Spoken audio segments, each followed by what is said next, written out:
Hey guys, Christian Biton here, and I'm studying computer science and comparative culture studies with Asian studies emphasis in a Japanese minor. As a level 5 student who was supposed to go to Japan back in 2020, I had the case where I did my research back at home while I focused up on my cultural studies here in Japan. For my research project, I have simulated video game development in Japan. I found that the process was very similar to that of the US, but I found some cultural differences.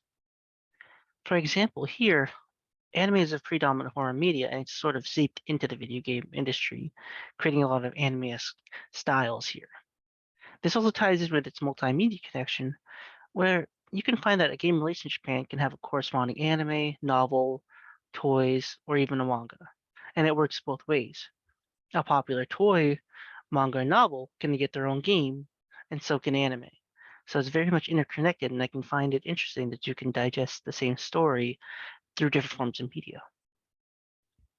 As for platform preferences, the on-the-go nature of Japan kind of lends itself to the rise of the mobile game market here, as well as the simplicity of console games make it very easy for when you just want to play games at home.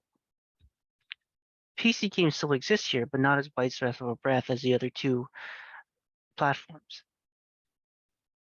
As my For my time here in Japan, I find it quite fun that I was able to take what I learned back at NEU and see it really applied.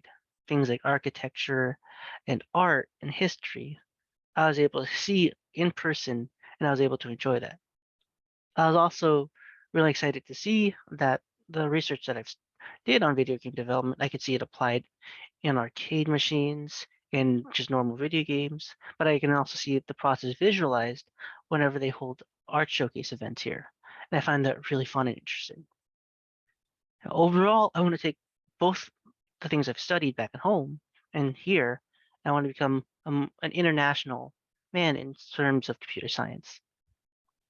Not only do I want to do just one subfield, but I also want to do a lot of them and kind of take what I've learned from everything to become a more learned individual. And I wanted to be able to take this and work towards a doctorate and just become just a more educated person in general. And so that I can learn about just how cool my field is in every aspect of the fact. So thank you.